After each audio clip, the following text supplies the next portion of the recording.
तो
ओ वही थी कि अमृत ध्यान साधना प्रभात सत्संग में आप सभी साधक साधिकाओं का, उपासक उपासिकाओं का हार्दिक स्वागत है। आइए पूर्व की भांति आज के ब्रह्म मुहूर्त में, आज की ब्रह्म वेला में भी हम उन महान प्रभु पार ब्रह्म परमेश्वर के, जगदाधिपति जगदीश्वर के, हम सब के परम पिता, हम सब की परम माँ, परम बंधु, परम सखा, जगदाधिपति सच्चिदानंद स्वरूप सर्वशक्तिमान विधाता के सृष्टि नामक, संसार नामक समस्त घटकों को, अपने जीवन को और इस जगत को, अपने पिंड को और इस ब्रह्मांड को, अपने शरीर को और इस संसार को ध्यान के द्वारा, विचार के द्वारा देखने, समझने, अनुभव करने का प्रयास करें और अपनी आत्मा को उस विश्वात्मा परमात्मा से जोड़ने का प्रयास करें। वे भगवान वही हैं जिन्होंने हमें ये मानव का, मनुष्य का शरीर दिया है,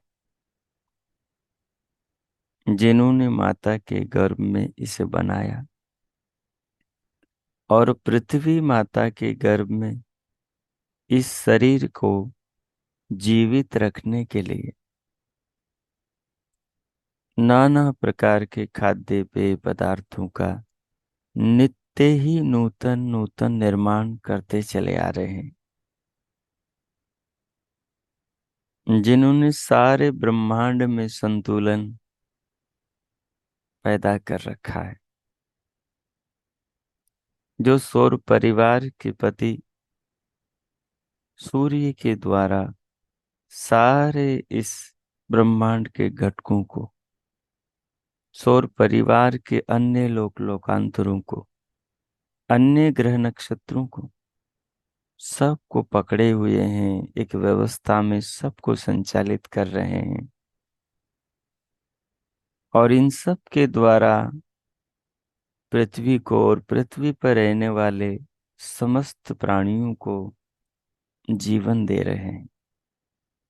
वे विधाता हम सब पुत्र पुत्रियों के, हम सब मनुष्यों के हृदय में विराजमान हैं।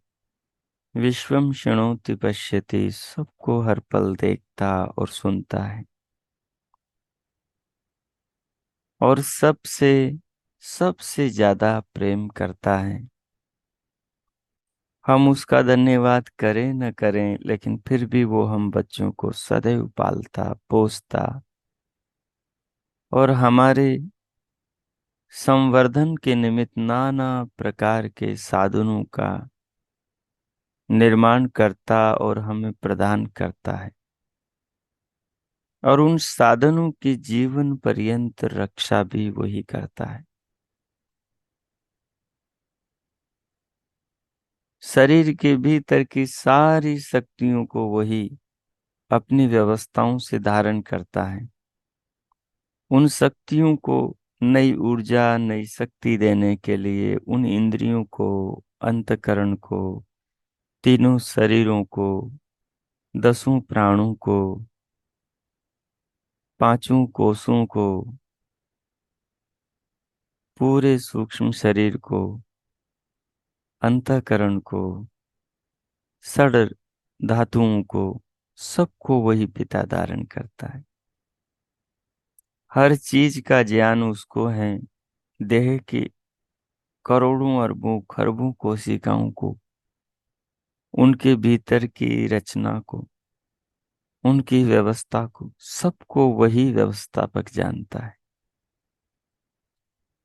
हम जिस पिता के पुत्र हैं, पुत्रियां हैं, हम जिस माता की संतानें हैं, वो विश्व माता, विश्व पिता परमात्मा है।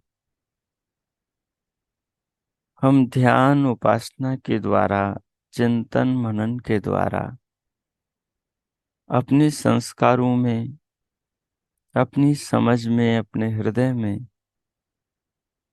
इस जीवन के वास्तविक ज्ञान को धारण करें।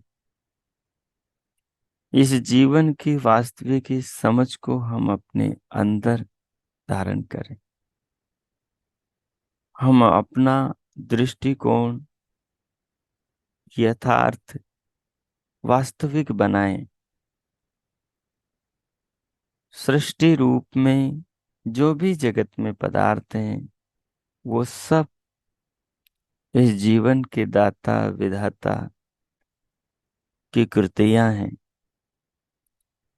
उसकी रचनाएं हैं, उसकी करुणा, उसका प्रेम है, उसका स्नेह है। उन्हें हम ध्यान द्वारा अनुभव करें और उस विधाता का धन्यवाद करें। अपने हृदय को उन भगवान के प्रति उनकी भावनाओं से भर के प्रस्तुत करें, जैसे गुरु के सन्मुख शिष्य, जैसे माता पिता के प्रति उनका बालक अपनी भावनाएं प्रस्तुत करता है। वैसे परमात्मा के सामने हम अपने हृदय में भावनाएं भर के प्रस्तुत करें। वे सब कुछ को देख रहे हैं और वो विश्वमुख है, यानी विश्व के कण कण में उनकी आंख है, उनके कान हैं। वो कण कण को जानते हैं। हमारे हृदय के प्रत्येक मन के प्रत्येक विचार को, हमारे चित्त के प्रत्येक ख्याल को, हमारे हृदय में हमारे द्वारा उठाने वाले भाव को वे विधाता जानते हैं। तो हम इस प्रकार अपनी भावनाओं से उनका सम्मान करें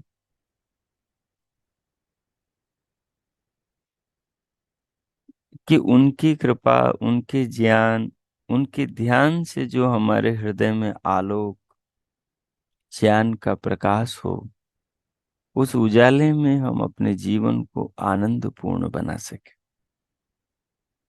उस उजाले में हम अपने जीवन को श्रेष्ठ और विशिष्ट बना सके। सो आइए, जिस आसन पर आलती पालथी लगाकर आप बैठे हैं, उस आसन को, अपने शरीर को, बैठने की मुद्रा को व्यवस्थित कर लें। कमर, पीठ और गर्दन को सीधा रखें। सहज रखें। टेढ़ा मेढ़ा न हो, आगे पीछे झुका न हो, पूरा वजन धरती पर और देह सीधी हो। रीढ़ में अकड़न न हो, जकड़न न हो, कड़ापन न हो, सहजता हो। फिर दोनों हथेलियों को गोद में रख लें, बाएं के ऊपर दाएं को। नेत्रों को मूंदे रहें, पलकों को सहज रखें। सिर से पांव तक, पांव से सिर तक पूरी देह को सहज करें। सब अंग प्रत्यंगों को शिथिल करें, अपने हाल पर छोड़ दें।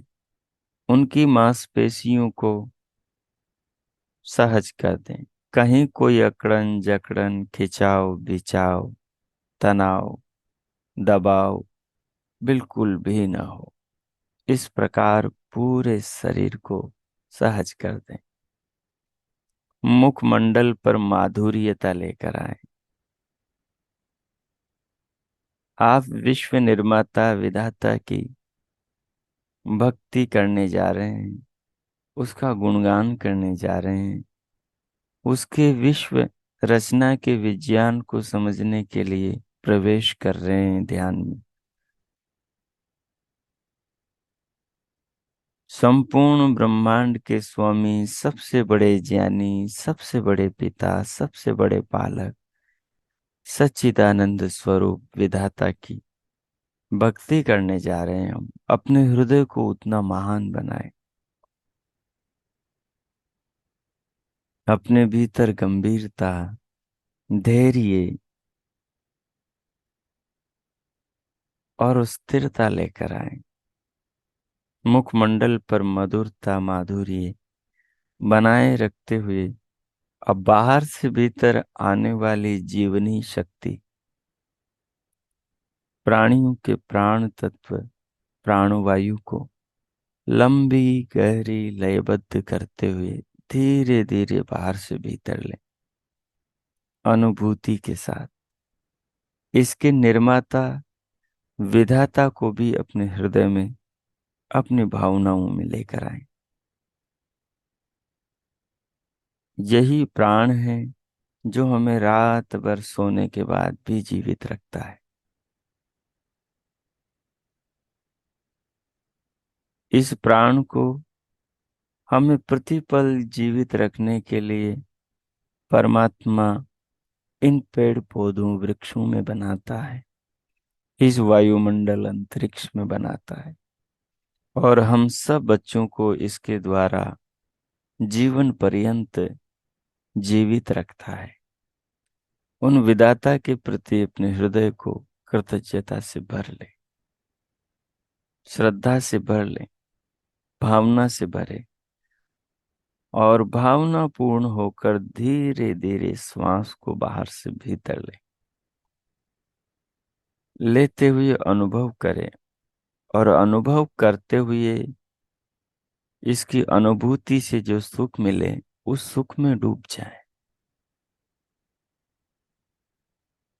ये सुख शरीर को, आपको सत्व गुण प्रदान करेगा।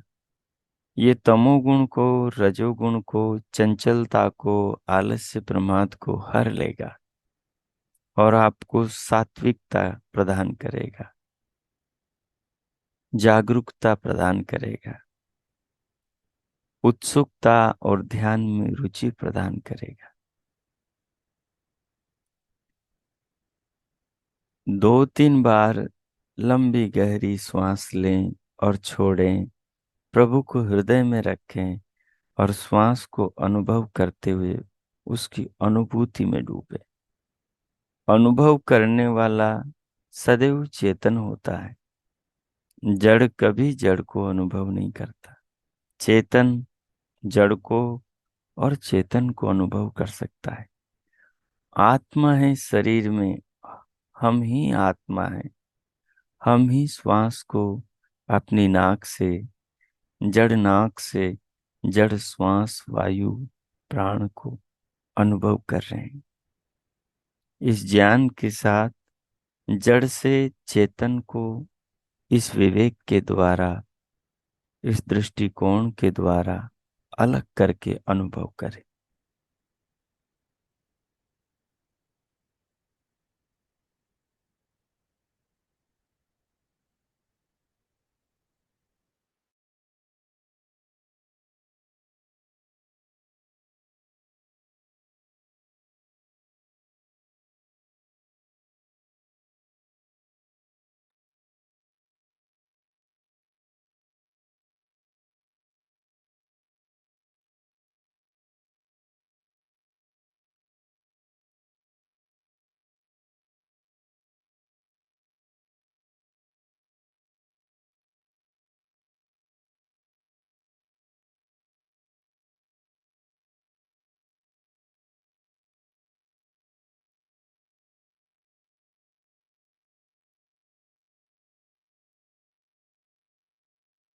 अनुभव करते हुए श्वास को लें धीरे धीरे, रोकें भीतर, और जब बदलने का मन हो शरीर अनुभव कराएं कि अब श्वास बदली जानी चाहिए, तो फिर थोड़ी बाहर से भीतर और खींच के अंदर की प्रश्वास को धीरे धीरे बाहर छोड़ दें, और थोड़ा बाहर ही रोकें। फिर रोककर फिर धीरे धीरे जरूरत हो तब भीतर के प्रश्वास का थोड़ा धक्का और बाहर मार के फिर बाहर से प्राणवायु को धीरे धीरे अंदर ले। इस चक्कर को चलाएं, और इस श्वास का अनुभव करने वाला इस श्वास से और शरीर से पृथक स्वयं को, आत्मा को अलग अनुभव करे। श्वास को अलग, शरीर को अलग अनुभव करे। श्वास को निर्माण करने वाले निर्माता विधाता भगवान को हृदय में अपने भावों में स्वीकार करें। उनके प्रति अपने अंदर आस्था भाव अनुभव करें। आप भगवान के प्रति प्रेम अनुभव करेंगे, कृतज्ञता अनुभव करेंगे, धन्यवाद अनुभव करेंगे। यही उनकी भक्ति है। इस प्रकार से करें। यहाँ आपने प्रकृति को अलग कर दिया, संसार को अलग कर दिया, शरीर को अलग कर दिया, आत्मा को अलग कर दिया है, और परमात्मा को अलग कर दिया है।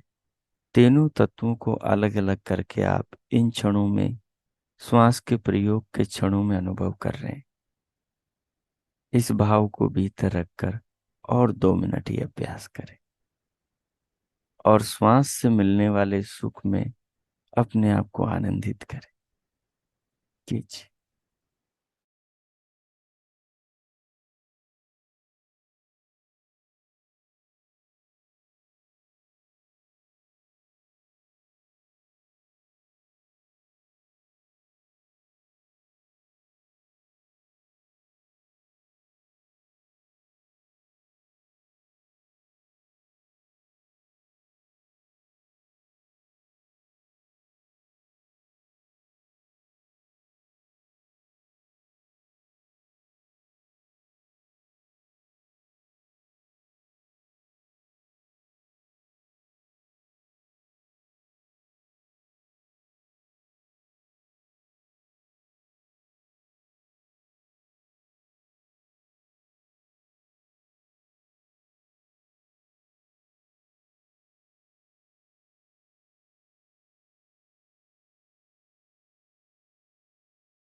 हो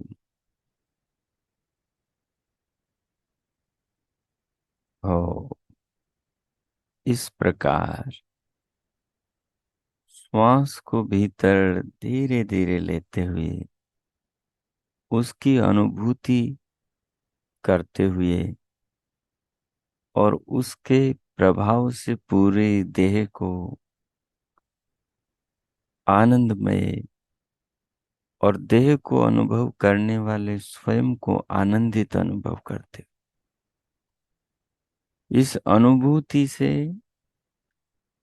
इस तत्व ज्ञान को प्राप्त करते हुए कि अनुभव करने का गुण केवल चेतना में होता है। अनुभव करने वाला तत्व चेतन होता है। तो शरीर में अनुभव मैं कर रहा हूं, तो इस अनुभव का अनुभविता मैं आत्मा हूं। और जिसे अनुभव किया जाता है वो या तो जड़ होता है या चेतन होता है। जैसे आत्मा स्वयं को अनुभव करता है, तो ये आत्म चेतना स्वयं अपनी चेतना को खुद को अनुभव कर रही। जैसे आत्मा शरीर को, हाथ पांव को, वायु को, मन को, दिव्य प्रकाश, दिव्य नाद को, इनको अनुभव करता है। खाने पीने की चीजों को, नेत्रों को खोलकर विषयों को, कानों को खोलकर शब्दों को अनुभव करता है। ये सब जड़ चीजें हैं। जब आत्मा समाधि लगती है तो परमात्मा को अनुभव करता है। वो चेतन से चेतन का अनुभव है। तो इस श्वास के प्रयोग के द्वारा तीनों तत्वों का अलग अलग अनुभव होता है। परमात्मा का साधना के अंतिम उच्च स्थिति में जाकर होता है, परंतु शरीर की रचना, शरीर की व्यवस्था और संसार में नाना प्रकार की व्यवस्थाओं को ध्यान में बैठकर विचार करते हुए बुद्धि से परमात्मा का ज्ञान होता है। बुद्धि से, विचार और तर्क शक्ति से परमात्मा का ज्ञान होता है। और ये ज्ञान अनुमान प्रमाण के आधार पर होता है। और अनुमान प्रमाण हमेशा सत्य के आधार पर होता है। तो ये ज्ञान सत्य ही हो रहा है हमें। जैसे हमारा हाथ हमारी चेतना के बिना उठाए उठ नहीं सकता, हमारा शरीर हमारी चेतना के हुए बिना चलाए चल नहीं सकता, वैसे ही ये विश्व सुन, सूर्य, चंद्रमा, मंगल, बुध, बृहस्पति, पृथ्वी, ये सब, इनमें किसी विश्व चेतना के हुए बिना ये सब चलाए नहीं जा सकते। जैसे आत्मा के शरीर में हुए बिना शरीर के अंग प्रत्यंगों को चलाया नहीं जा सकता। तो इस तर्क से, तर्क को ऋषियों ने ऋषि कहा है, कलयुग का ऋषि कहा है,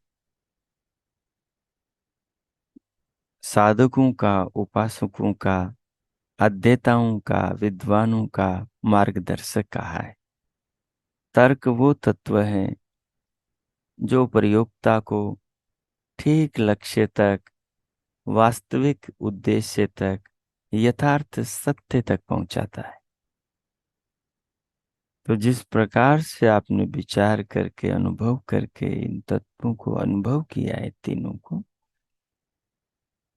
अब 2 मिनट भगवान के, इन सब के कर्ता धर्ता विधाता के, हम सब पुत्र पुत्रियों के पालनहार, परम दयालु करुणा सागर भक्त भक्त वत्सल भगवान के निज नाम ओम के स्मरण में लगाए।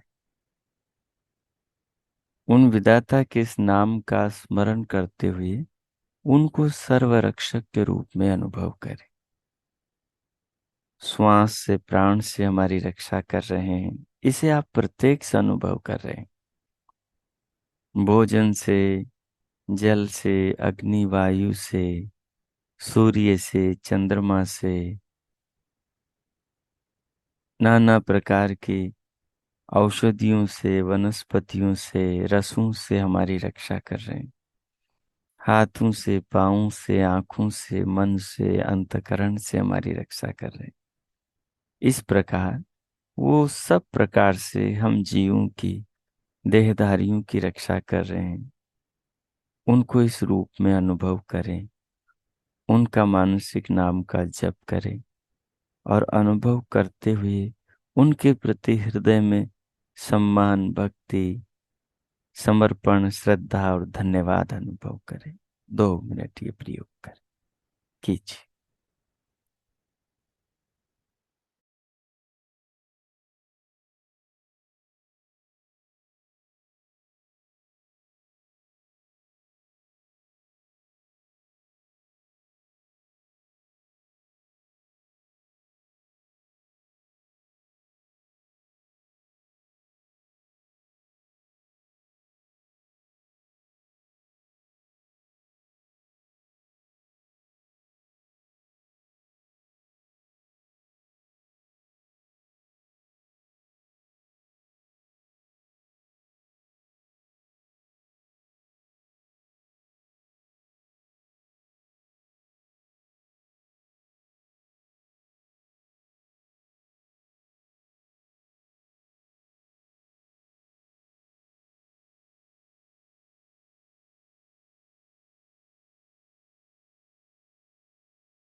इस प्रकार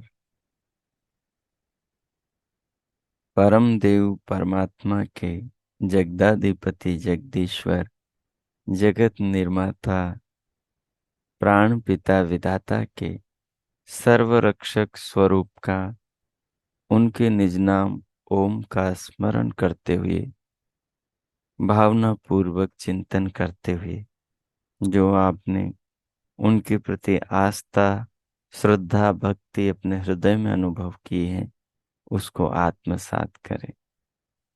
उससे पूर्वक श्वास का अनुभव करते हुए जो भिन्न श्वास से जड़ से भिन्न चेतन अपने आत्म तत्व को और अपने आत्म तत्व से भिन्न प्रकृति से निर्मित शरीर श्वास प्राण आदि तत्वों को और इनसे पृथक इनके निर्माता विधाता परमेश्वर को जो अनुभव किया समझा, इन सब भावों को आत्मसात करें। भगवान का धन्यवाद करें। आत्मसात करते हुए प्रभु का धन्यवाद करते हुए फिर स्वयं को भीतर से बाहर स्क्रीन पर ले आए।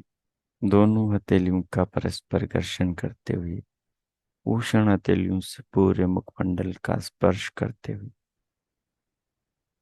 उंगलियों के मध्य से पलकें खोलते हुए भीतर से बाहर आ जाए।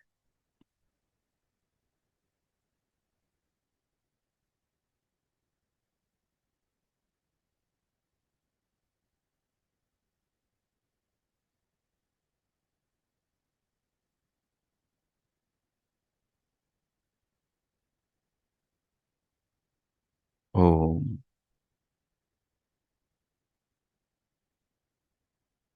जैसा कि आपको विदित है कि हम ध्यान के उपरांत निरंतर श्रीमद् भगवद गीता के द्वितीय अध्याय के श्लोकों का चिंतन करते हुए पीछे चले आ रहे हैं और अब हमारा तृतीय अध्याय जो कि कर्म योग से संबंधित है वो चल रहा है। आज हम तृतीय अध्याय के 7वें श्लोक से गीता का चिंतन मनन आरंभ करें। उसके पूर्व के 6 श्लोकों में प्रथम 2 श्लोकों में अर्जुन श्री कृष्ण से कहते हैं कि पीछे द्वितीय अध्याय में जो श्री कृष्ण जी ने सांख्य और योग के ज्ञान पक्ष के द्वारा अर्जुन को उत्साहित किया, अर्जुन को उत्साहित किया, प्रेरित किया, जीवन के कल्याण मार्ग और कर्तव्य पथ की ओर प्रोत्साहित किया।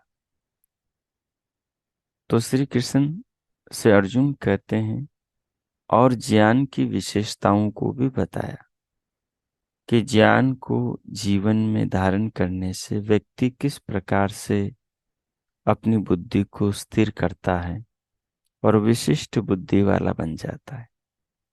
तो अर्जुन ने उन सब बातों को सुनकर श्री कृष्ण से कहा कि जब ज्ञान ही इतना उत्तम है तो मुझे कर्म में क्यों प्रेरित करते हैं आप? मुझे ज्ञान की दिशा में ही आगे बढ़ने दीजिए। मुझे इस खूंखार कर्म में क्यों लगाते हैं जिसमें रक्तपात है, जिसमें मरना मारना हो रहा है, अपने ही परिवार के स्वजनों के साथ मुझे युद्ध करना पड़ रहा है। अर्जुन की इन बातों को श्री कृष्ण सुनकर अब कर्मयोग की ओर उसे प्रेरित करते हैं। श्री कृष्ण कर्मयोग के द्वारा समझा रहे हैं कि ज्ञान बिना कर्म के व्यर्थ है। ज्ञान बिना कर्म के व्यक्ति को और अपराधी बना देता है। ब्राह्मण को ज्ञान हो कि ये कर्म अनिष्ट है, अनिष्ट कारक है, नहीं करना चाहिए और ये कर्तव्य है, इसे करना ही चाहिए, और जानते हुए भी यदि ब्राह्मण न करे तो उसको अनजान व्यक्ति से अत्यधिक दंड मिलेगा।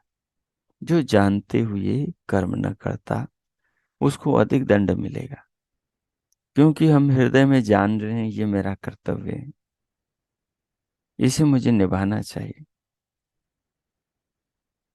चाहे कोई परिवार का पिता हो, माता हो, बहन बेटी हो, पति पत्नी हो, पुत्र पुत्री हो, नौकर मालिक हो, कोई किसान हो, कोई फैक्ट्री चलाने वाला हो, व्यापारी हो, कोई सीमा पर खड़ा, वो नौजवान योद्धा, वो आर्मी, वो सेना का सिपाही हो, या चाहे कोई राजनीति के शीर्ष पर बैठा प्रधानमंत्री, मंत्री, न्यायाधीश हो, कोई भी हो, जिन्हें अपने कर्तव्य का बोध है, और वो कर्तव्य का बोध होते हुए भी यदि कर्तव्य का पालन नहीं करते, छल कपट करते हैं, कर्तव्य के साथ में बेईमानी करते हैं, तो उनको कई गुना अधिक दंड मिलता है जो नहीं जानते उनकी अपेक्षा।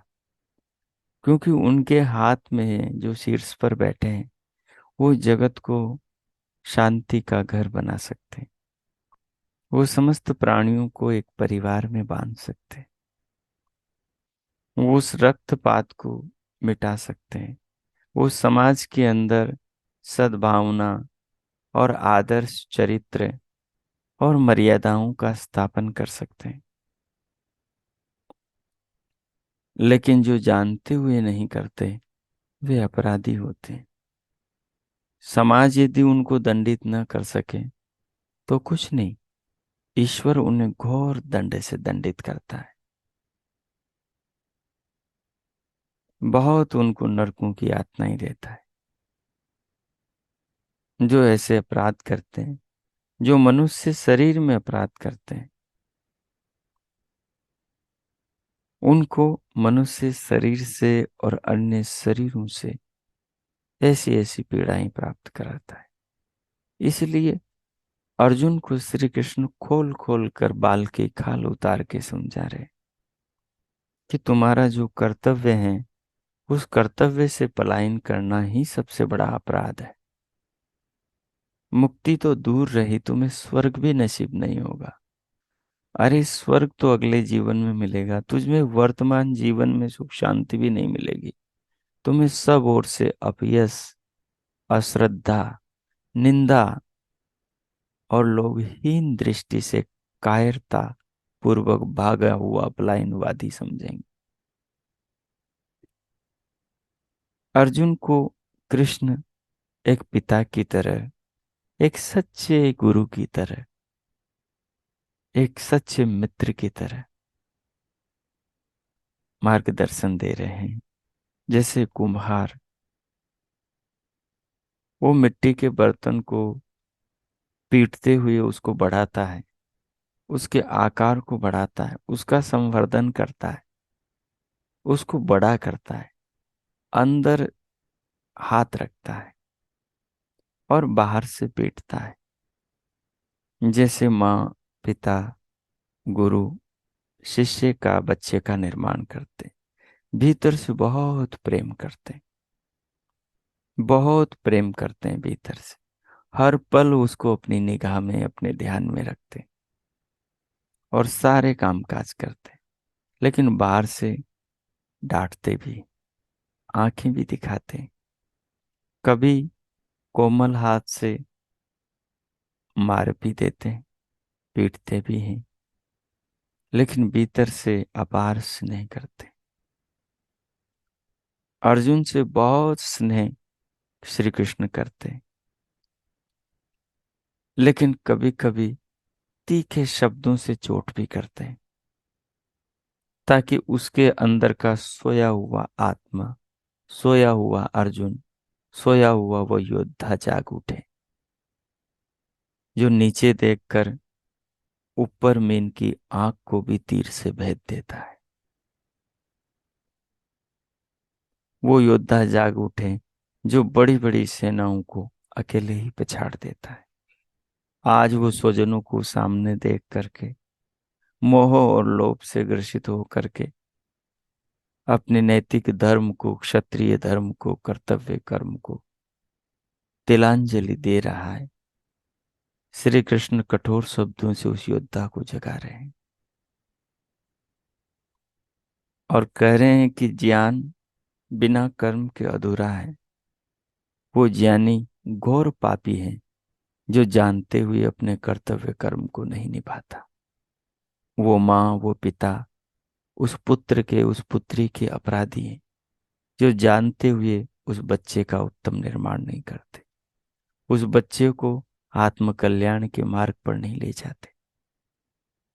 अपने सांसारिक स्वार्थों के, अभिमान के, सांसारिक सामाजिक प्रतिष्ठा के कारण उसको भी अपनी जैसी रूढ़ियों में डाल देते।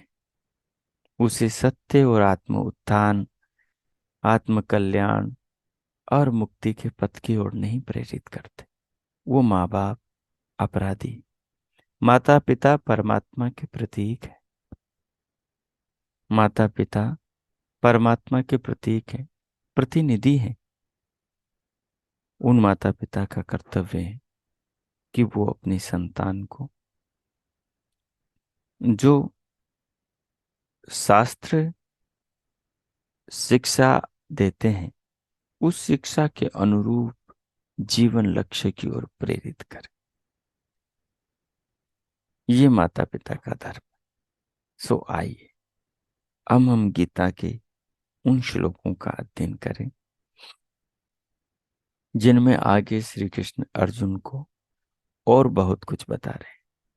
श्री कृष्ण अर्जुन को वो दर्पण दिखा रहे हैं जिस दर्पण में अर्जुन को अपनी सारी अच्छाई बुराई नजर आती चली जा रही है। शास्त्र के वाक्य दर्पण का ही काम करते।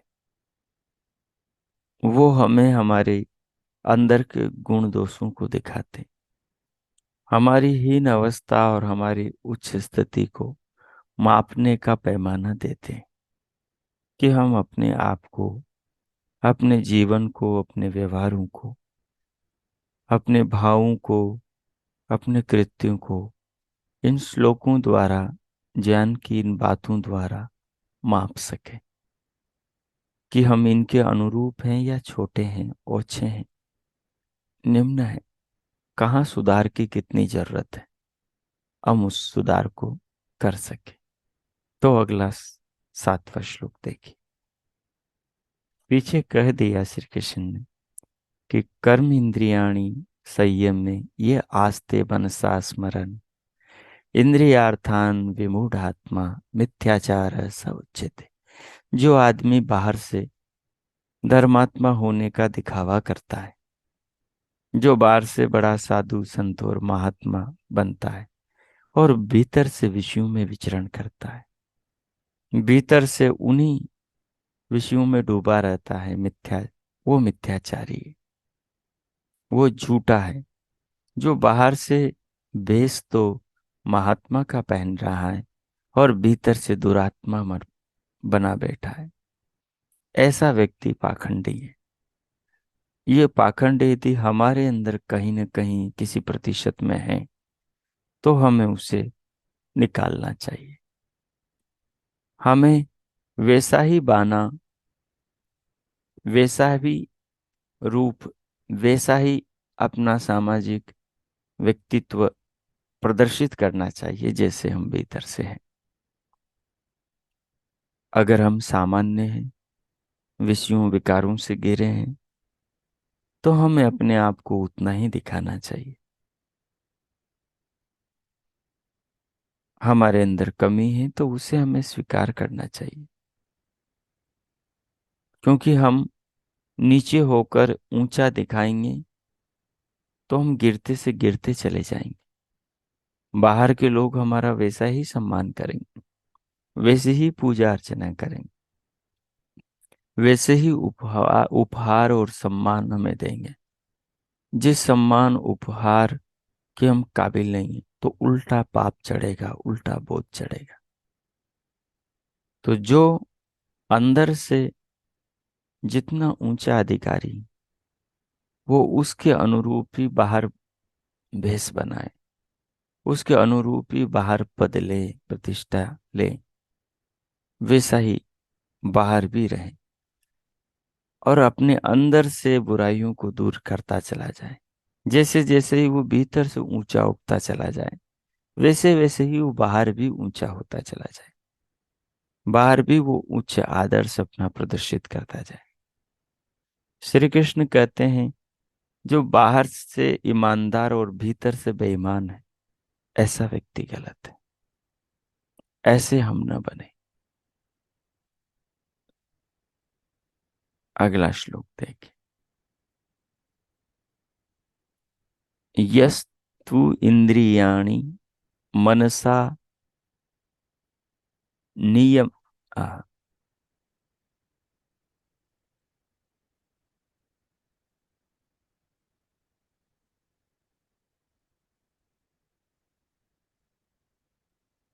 यहाँ पर थोड़ा सा सुधार करेंगे। ये जो नि म लिखा हुआ है, यहाँ म नहीं, यहाँ पर यह है, तो यहाँ नियम में है। तो नियम में आरभते अर्जुन कर्मेंद्रियैः कर्मयोगम आसक्त स विशिष्यते। ठीक है, तो अब देखिए आगे।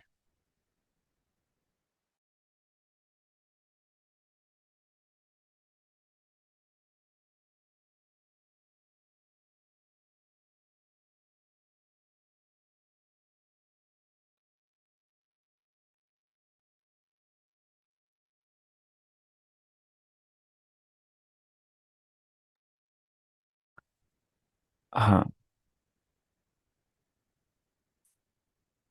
तो श्लोक है कि यह तो इंद्रियाणि मनसा नियम में आरभते अर्जुन कर्म इंद्रिय कर्म योगम असक्तः स विशिष्यते। हे अर्जुन, यह तू जो इंद्रियाणि मनसा नियम में इंद्रियों को मन से रोककर विषयों की तरह विकारों की तरफ जाने से अपनी इंद्रियों को रोककर असक्तः कर्मों के बंधन को प्राप्त न होता हुआ, क्योंकि आसक्ति पूर्वक किए हुए कर्म विषयों की ओर जाने से जो कर्म होंगे, वे कर्म बंधन कारक होंगे, बंधन में डालने वाले होंगे।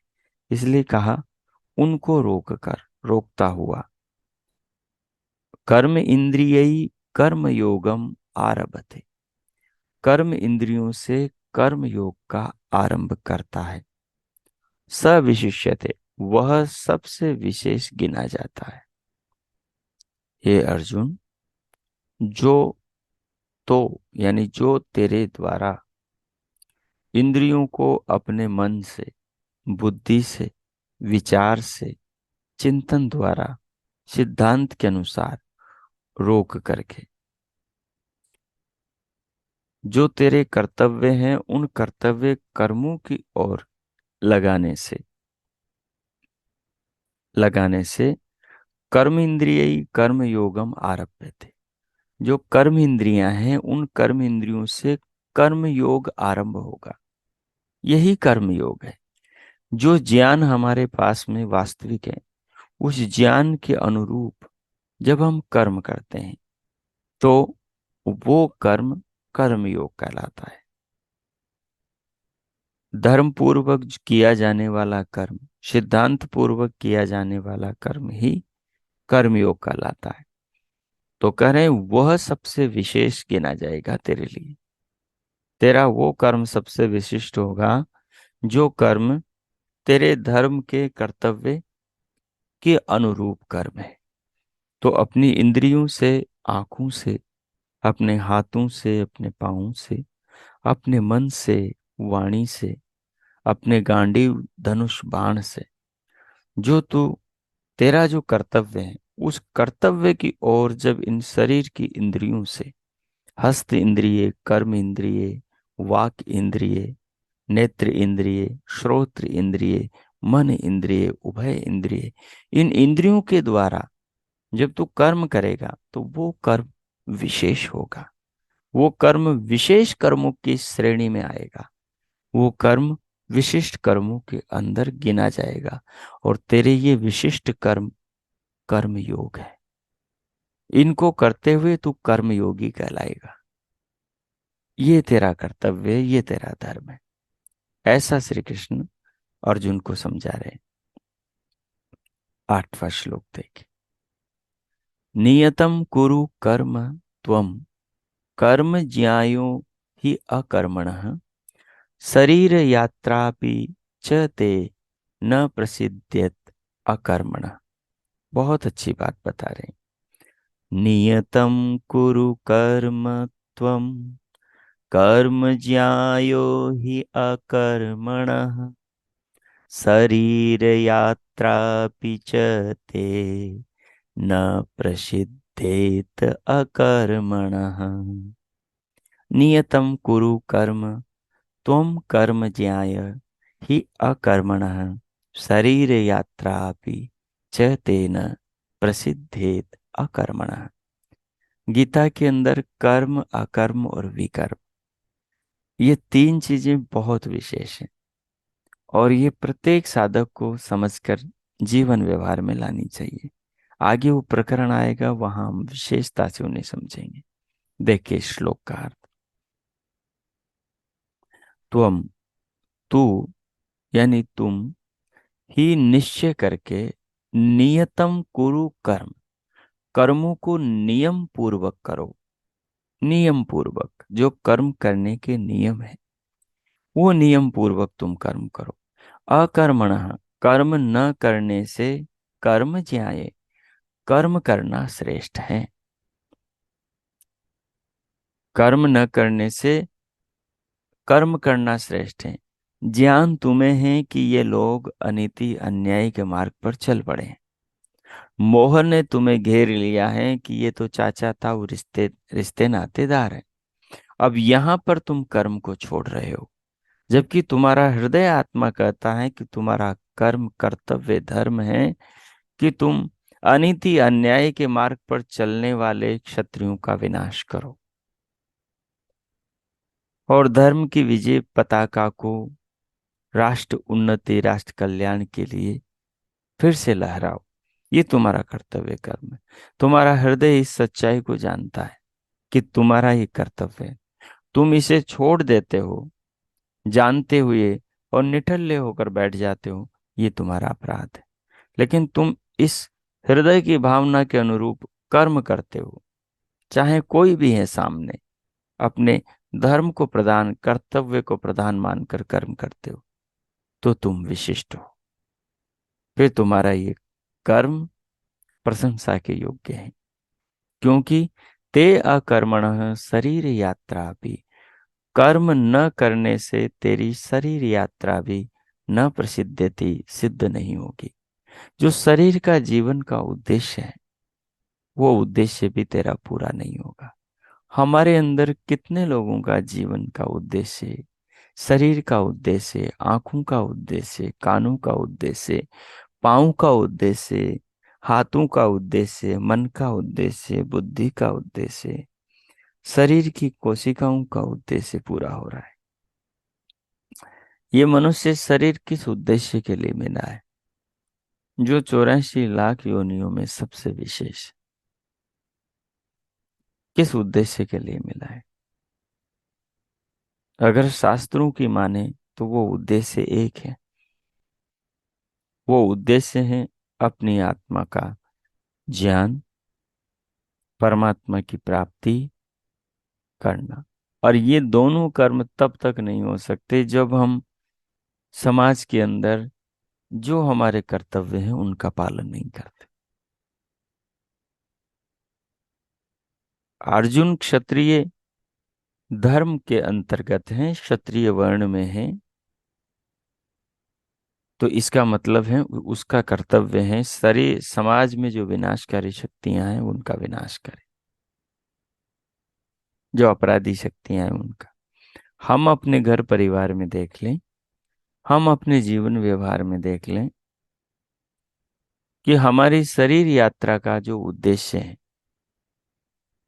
ईश्वर की प्राप्ति, मुक्ति की प्राप्ति, पुण्य कर्मों की प्राप्ति, स्वर्ग की प्राप्ति, मनुष्य जीवन की प्राप्ति, क्या हमारे शरीर के अंगों से वही कर्म हो रहे हैं जिनसे हमें मनुष्य जीवन की प्राप्ति हो?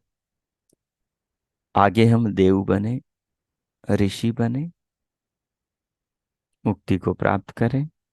हमारी आंखें वही कर्म कर रही हैं, हमारे कान वही कर्म कर रहे हैं, हम इनसे वही कर्म कर रहे हैं, हम पाँवों से उसी दिशा में, हाथों से उसी दिशा में आत्मा को ले जाने वाले कर्म कर रहे हैं। हम सोचेंगे तो हमें समझ में आ जाएगा। गीता के ये श्लोक उजला दर्पण है, ऐसा दर्पण जिसमें हमें हमारी अंतर स्थिति का बहुत स्पष्टता से दिग्दर्शन हो सके। भाष्य देखिए। कर्म योग को ज्ञान निष्ठा से अधिक बोधन करने के लिए, जनाने के लिए, कर्म योग को ज्ञान निष्ठा यानी ज्ञान के प्रति निष्ठा यानी समर्पण, उसको अच्छा समझने से अधिक बोध करने के लिए, कराने के लिए, जनाने के लिए यह कथन किया गया है कि यदि सब कर्म छोड़कर केवल ज्ञान निष्ठा ही श्रेष्ठ होती तो उसी से मनुष्य की शरीर यात्रा भी सिद्ध हो जाती, पूरी हो जाती। पर ऐसा नहीं होता, इसलिए कर्मों का करना अति आवश्यक है। केवल ज्ञान से पेट नहीं भरता, केवल ज्ञान से क्षुधा की निवृत्ति नहीं होती, केवल ज्ञान से खेत में फसल नहीं उग जाती, केवल ज्ञान से कपड़े नहीं सिल जाते, केवल ज्ञान से मकान नहीं बन जाता, केवल ज्ञान से उद्देश्य तक नहीं पहुंच जाता आदमी।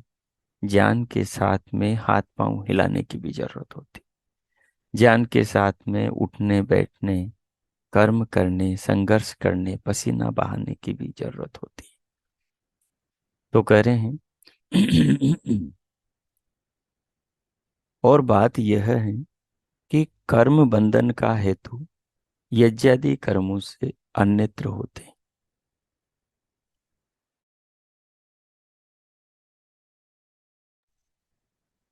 शरीर यात्रा की सिद्धि भी